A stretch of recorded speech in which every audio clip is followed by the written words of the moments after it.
दोस्तों, क्या आपने कभी सोचा है कि एक गरीब किसान का बेटा डॉक्टर या उद्योगपति कैसे बन जाता है? या फिर एक धनी व्यापारी अचानक कर्ज में डूबकर मजदूर कैसे बन जाता है? समाज में ऐसे बदलाव सामाजिक गतिशीलता का हिस्सा होते हैं। आज हम जानेंगे सामाजिक गतिशीलता के अर्थ के बारे में, इसकी परिभाषा के बारे में, इसके प्रकार के बारे में और इसकी विशेषताओं के बारे में। साथ ही साथ हम कुछ दिलचस्प उदाहरण के बारे में भी जानेंगे। तो वीडियो को शुरू से लेकर अंत तक जरूर देखिएगा, क्योंकि यह विषय आपकी समझ को एक नया आयाम देगा। तो दोस्तों, आइए सबसे पहले जानते हैं सामाजिक गतिशीलता के अर्थ के बारे में, अर्थात मीनिंग ऑफ सोशल मोबिलिटी। सामाजिक गतिशीलता से आशय किसी व्यक्ति या समूह द्वारा समाज में अपनी स्थिति, स्टेटस को बदलने की प्रक्रिया से है। जब कोई व्यक्ति या समूह एक सामाजिक वर्ग, पेशा, आर्थिक स्तर या शक्ति स्तर से दूसरे स्तर पर आ जाता है, तो इसे सामाजिक गतिशीलता कहा जाता है। समाज में यह गतिशीलता एक महत्वपूर्ण प्रक्रिया है, क्योंकि यह व्यक्तियों को अपने जीवन स्तर में सुधार करने का अवसर देती है। तो दोस्तों, सामाजिक गतिशीलता का अर्थ आपने जाना। क्या होता है ये? समाज में कई तरह के व्यक्ति पाए जाते हैं, कई तरह के समूह पाए जाते हैं, कई तरह के वर्ग पाए जाते हैं। जब ये अपने स्टेटस, अपनी स्थिति को बदलने में कामयाब होते हैं, तो इसे ही सामाजिक गतिशीलता कहा जाता है। चाहे उनका स्टेटस अच्छा हो गया हो पहले से, और चाहे उनका स्टेटस पहले से डाउन हो गया हो, पहले से खराब हो गया हो, बदतर हो गया हो, दोनों ही सामाजिक गतिशीलता के अंतर्गत आएंगे। आइए जानते हैं सामाजिक गतिशीलता की परिभाषाओं को। Definition of social mobility. तो पहली परिभाषा है सोरोकिन महोदय की। इनके अनुसार सामाजिक गतिशीलता वह प्रक्रिया है जिसके द्वारा व्यक्ति या समूह एक सामाजिक स्थिति से दूसरी स्थिति में स्थानांतरित होते हैं। तो जैसे कि हमने अभी जाना, सामाजिक गतिशीलता के अर्थ में क्या होता है कि व्यक्ति या समूह एक सामाजिक स्थिति से दूसरी सामाजिक स्थिति में पहुंच जाते हैं। इसी को सामाजिक गतिशीलता कहा जाता है। आइए दूसरी परिभाषा जानते हैं डीपी सिंह के अनुसार। जब व्यक्ति अपनी सामाजिक स्थिति को ऊंचाई या नीचाई की दिशा में बदलता है, तो उसे सामाजिक गतिशीलता कहते हैं। जैसे कि मैंने अभी आपको बताया कि सामाजिक स्थिति चाहे बेहतर हो जाए या पहले से खराब हो जाए, दोनों ही सामाजिक गतिशीलता का उदाहरण है। वही बात डीपी महोदय कह रहे हैं अपनी परिभाषा में। जब व्यक्ति सामाजिक स्थिति को ऊंचाई या नीचाई की दिशा में बदलता है, तो उसे सामाजिक गतिशीलता कहते हैं। उम्मीद करता हूँ आपको समझ में आ रहा है। आइए आगे बढ़ते हैं। आइए अब जानते हैं सामाजिक गतिशीलता के प्रकार के बारे में, यानी कि टाइप्स ऑफ सोशल मोबिलिटी। तो नंबर 1, ऊर्ध्व गतिशीलता, अपवर्ड मोबिलिटी। ये क्या होती है? जब कोई व्यक्ति अपनी सामाजिक स्थिति में सुधार करता है, जैसे निम्न वर्ग से मध्य वर्ग में या मध्य वर्ग से उच्च वर्ग में जाना।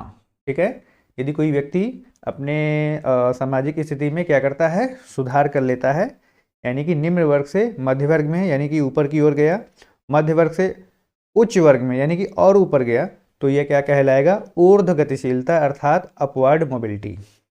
दूसरा है अधोगामी गतिशीलता, डाउनवर्ड मोबिलिटी। ये इसका ऊर्ध्व गतिशीलता का विपरीत है। अपवर्ड में ऊपर जाते हैं, डाउनवर्ड में नीचे जाते हैं। आइए जानते हैं इसको।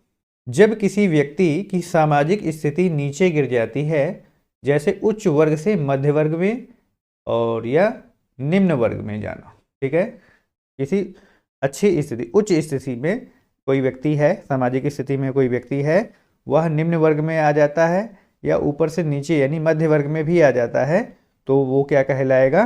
तो वह अधोगामी गतिशीलता कहलाएगा। उदाहरण से समझते हैं। एक धनी व्यापारी का दिवालिया हो जाना या फिर गरीब हो जाना। जैसे कि कोई व्यक्ति है ना, वो बहुत धनवान है, अचानक से उसके व्यापार में, उसकी नौकरी में लॉस आ जाता है या उसमें उसको बहुत ही ज़्यादा घाटा हो जाता है, और तो वो क्या हो जाता है? दिवालिया हो जाता है या गरीब हो जाता है। तो यह स्थिति किसका उदाहरण होगी? अधोगामी गतिशीलता का होगी। आइए तीसरे पॉइंट के बारे में जानते हैं, आधारगत गतिशीलता, हॉरिजॉन्टल मोबिलिटी। ये क्या होती है? इसमें व्यक्ति की सामाजिक स्थिति में कोई विशेष बदलाव नहीं होता है, लेकिन वह एक पेशे से दूसरे पेशे में चला जाता है। इस प्रकार की सामाजिक गतिशीलता में क्या होता है कि सामाजिक स्थिति में कोई बदलाव नहीं आता विशेष रूप से, ना ही उसकी स्थिति में सुधार आता है और ना ही उसकी स्थिति पहले से खराब होती है, बस वह एक पेशे से दूसरे पेशे में चला जाता है। तो इस प्रकार की सामाजिक गतिशीलता क्या कहलाती है? आधारगत गतिशीलता यानी हॉरिजॉन्टल मोबिलिटी। आइए आगे जानते हैं। उदाहरण, एक शिक्षक का नौकरी छोड़कर एक सरकारी अधिकारी बन जाना। ठीक है, तो यदि कोई व्यक्ति है, वह कोई शिक्षक है और वह अपनी नौकरी छोड़ करके कोई सरकारी अधिकारी बन जाता है, अन्य अधिकारी बन जाता है, तो इस प्रकार की जो गतिशीलता होगी ये हॉरिजॉन्टल मोबिलिटी के अंतर्गत आएगी। चौथा जानते हैं, अंतर पीढ़ीगत गतिशीलता, इंटरजेनरेशनल मोबिलिटी। ये क्या है? जब एक पीढ़ी से दूसरी पीढ़ी के बीच सामाजिक स्थिति में बदलाव होता है तो इस प्रकार की गतिशीलता पाई जाती है, अर्थात अंतर पीढ़ीगत गतिशीलता। उदाहरण, यदि पिता एक किसान है और पुत्र डॉक्टर बन जाता है, ठीक है, उसके पिताजी है ना, मान लेते हैं पहली पीढ़ी, और पुत्र क्या होगा तो दूसरी पीढ़ी हो जाएगा। वो पिताजी क्या है, किसान है, और पुत्र क्या है, डॉक्टर बन जाता है। तो इस प्रकार की जो गतिशीलता हुई इसे कहेंगे अंतर पीढ़ीगत गतिशीलता। पांचवा पॉइंट है अंतर व्यक्तिगत गतिशीलता, इंट्रा जेनरेशनल मोबिलिटी। चलिए आगे जानते हैं। जब एक ही व्यक्ति अपने जीवन काल में अपनी सामाजिक स्थिति बदलता है। उदाहरण, एक व्यक्ति जो पहले मजदूर था पढ़ाई के बाद अधिकारी बन गया, तो इस प्रकार की जो है गतिशीलता क्या कहलाती है? तो इस प्रकार की गतिशीलता कहलाती है अंतर व्यक्तिगत गतिशीलता। आइए अब जानते हैं सामाजिक गतिशीलता की विशेषताएं। इसमें क्या क्या विशेषताएं पाई जाती है, अर्थात कैरेक्टरिस्टिक्स ऑफ सोशल मोबिलिटी। तो नंबर 1, सामाजिक गतिशीलता में परिवर्तनशीलता। यह प्रक्रिया परिवर्तनशील होती है और समाज के विभिन्न वर्गों में अलग अलग रूप से पाई जाती है। कैसे होती है यह प्रक्रिया? परिवर्तनशील अर्थात लगातार बदलती रहती है और समाज के विभिन्न वर्ग में ये अलग अलग रूप में पाई जाती है। कहीं पर तेजी से बदलाव देखे जाते हैं, कहीं पे धीमी गति से चलने वाले बदलाव को देखा जाता है। नंबर 2, समानता और असमानता का आधार। यह प्रक्रिया समाज में समानता लाने की दिशा में कार्य करती है, लेकिन सभी के लिए समान अवसर उपलब्ध नहीं होते हैं, इससे असमानता बढ़ सकती है। आपने देखा समाज में कि जो है सभी व्यक्तियों के पास समान अवसर नहीं होते हैं, सभी व्यक्ति समान रूप से धनवान नहीं होते हैं, सभी व्यक्ति समान रूप से समृद्ध नहीं होते हैं, तो जिससे उनके जो उनको अवसर प्राप्त होते हैं, विकास के जो अवसर प्राप्त होते हैं वो समान नहीं होते हैं। इससे क्या होता है, असमानता बढ़ जाती है। तो इस प्रकार का समानता और असमानता का इसका आधार है एक विशेषता। अगली विशेषता है शिक्षा का महत्वपूर्ण योगदान। जी हाँ, शिक्षा सामाजिक गतिशीलता में एक महत्वपूर्ण भूमिका निभाती है। शिक्षित व्यक्ति अधिक अवसर प्राप्त कर सकता है। जो शिक्षित व्यक्ति होते हैं वह सामाजिक गतिशीलता को लिए अधिक उत्तरदायी होते हैं। जो शिक्षित व्यक्ति होता है उनका समाज तेजी से बदलाव आता है और मुख्य रूप से वह उनकी गतिशीलता कैसे होती है, अपवर्ड, यानी कि उनकी स्थिति में सुधार होता है। शिक्षा सबको आगे ले जाने का कार्य करती है। ठीक है, तो इसलिए शिक्षा का महत्वपूर्ण योगदान होता है किसमें, सामाजिक गतिशीलता में। आइए आगे जानते हैं। चौथा है आर्थिक विकास का प्रभाव। जिन समाजों में आर्थिक विकास तेजी से होता है वहाँ सामाजिक गतिशीलता की गति भी अधिक होती है। ठीक है, जिस समाज में धन का अधिक क्या होगा, जिस समाज में धन की अधिक उपस्थिति होगी वहाँ पे क्या होगा, आर्थिक क्रियाएं अधिक होंगी और जिससे क्या होगा, आर्थिक विकास होगा। वहाँ पे आर्थिक विकास का प्रभाव लागू होगा जिससे कि सामाजिक गतिशीलता को बढ़ावा मिलेगा। पांचवा है जाति और धर्म की भूमिका।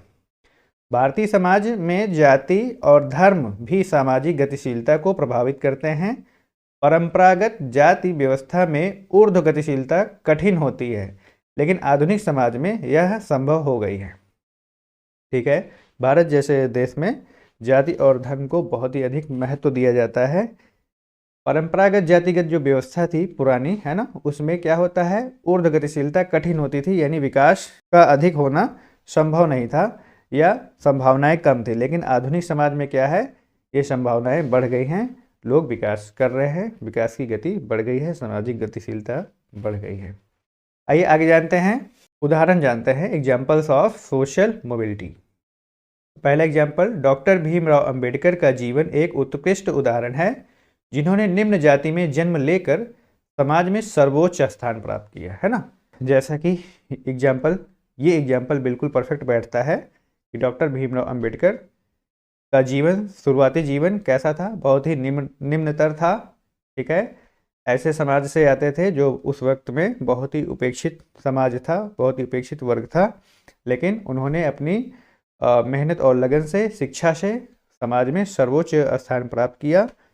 वो भारत देश के कानून मंत्री रहे और जो है हमारे देश को संविधान देकर गए और शिक्षा के उच्च स्तरों को प्राप्त किया, है ना। उस समय में उन्होंने पीएचडी आदि की कई सारी डिग्रियां विदेशी यूनिवर्सिटियों से, नामी यूनिवर्सिटियों से प्राप्त की। आइए अगले पॉइंट में जानते हैं, एक ग्रामीण क्षेत्र का विद्यार्थी यदि पढ़ लिख कर एक उच्च पदस्थ अधिकारी बनता है तो यह ऊर्ध्व गतिशीलता का उदाहरण है, ठीक है। किसी ग्रामीण क्षेत्र का कोई बच्चा है जो पढ़ लिख करके क्या करता है, उच्च अधिकारी बन जाता है ना, सरकार में ऊंचे पद को प्राप्त कर लेता है, तो ये क्या कहलाएगा, ऊर्ध्व गतिशीलता कहलाएगा। क्योंकि ग्रामीण क्षेत्र कैसा होता है, अल्प विकसित या अविकसित होते हैं, और जब वह अधिकारी बन जाएगा तो अपने क्षेत्र का और अपना विकास करेगा, तो जिससे ये क्या कहलाएगा, ऊर्ध्व गतिशीलता कहलाएगी। अगला पॉइंट है, एक व्यवसायी का दिवालिया हो जाना, मजदूर बन जाना अधोगामी गतिशीलता का उदाहरण है। मान लीजिए कोई बिजनेसमैन है ना, वह दिवालिया हो जाए अचानक से और वह मजदूर बन जाए, है ना, तो वो क्या कहलाएगा, अधोगामी गतिशीलता कहलाएगा, अर्थात उसकी उन्नति की जगह अवनति हो गई। आइए आगे बढ़ते हैं। आइए अब जानते हैं सामाजिक गतिशीलता के कारक के बारे में, यानी कि factors of affecting social mobility. तो पहला है शिक्षा। बेहतर शिक्षा व्यक्ति को ऊर्ध्व गतिशीलता के अवसर प्रदान करती है। जैसे कि हमने अभी देखा, चर्चा की हमने पिछले टॉपिक में, कि शिक्षा क्या करती है, व्यक्ति में सुधार लाती है, उसका विकास करती है। तो शिक्षा ऊर्ध्व गतिशीलता का अवसर प्रदान करती है। दूसरा पॉइंट है आर्थिक स्थिति। एक अच्छी आर्थिक स्थिति वाले व्यक्ति के लिए ऊर्ध्व गतिशीलता आसान होती है। जो व्यक्ति समृद्ध होता है वो आगे बढ़ने में उसको आसानी होती है, उसको समस्त साधन उपलब्ध आसानी से हो जाते हैं, जिसकी वजह से वह विकास आसानी से कर पाता है और सामाजिक गतिशीलता का हिस्सा बन पाता है। तीसरा पॉइंट है औद्योगिकीकरण। औद्योगिकीकरण विकास से रोजगार के नए अवसर प्राप्त होते हैं, ठीक है। औद्योगिक विकास से रोजगार के नए अवसर उत्पन्न होते हैं, जिससे समाज में गतिशीलता बढ़ती है, ठीक है। उद्योगों यानी फैक्ट्रियों आदि से लगाने से क्या होता है, अधिक से अधिक लोगों को रोजगार प्राप्त हो जाता है, हर प्रकार के लोगों को रोजगार प्राप्त हो जाता है। कुछ स्किल्ड होते हैं वहाँ पे वर्कर, कुछ सेमी स्किल्ड होते हैं, कुछ नॉन स्किल्ड होते हैं, सभी को रोजगार मिल जाता है, जिससे क्या होगा कि सबकी आर्थिक स्थिति बेहतर होगी और फिर वो ऊर्ध्व गतिशीलता की तरफ बढ़ेंगे। उम्मीद करता हूँ आपको यहाँ तक क्लास समझ में आया है। चलिए आगे बढ़ते हैं। चौथा पॉइंट है शहरीकरण। ग्रामीण क्षेत्रों से लोग जब शहरों में आते हैं तो उन्हें नए अवसर प्राप्त होते हैं, नए अवसर मिलते हैं, जिससे कि उनकी स्थिति में बदलाव हो सकता है, ठीक है। जब ग्रामीण क्षेत्रों से लोग शहरों में क्यों जाते हैं, ज़्यादातर तो पैसे कमाने के लिए जाते हैं, कुछ शिक्षा के लिए भी जाते हैं। तो इससे क्या होता है, उन्हें नए अवसर वहाँ पे प्राप्त होते हैं, ठीक है। या उन्होंने धनार्जन कर लिए तो उन्हें अधिक अवसर प्राप्त होंगे कि वो समाज में आगे बढ़ सकें, अपनी सुख सुविधा की चीज़ें खरीद सकें, अपने लिए घर बनवा सकें, ज़मीन खरीद सकें, है ना, अपने लिए गाड़ी खरीद सकें। तो ये कि सब सारी चीज़ें किस में आ रही हैं, ये सब आ रही है सारी चीज़ें सामाजिक गतिशीलता में आ रही है, समाज आगे बढ़ रहा है, विकसित हो रहा है। आइए अगले पॉइंट पे चलते हैं, नौकरी और पेशा।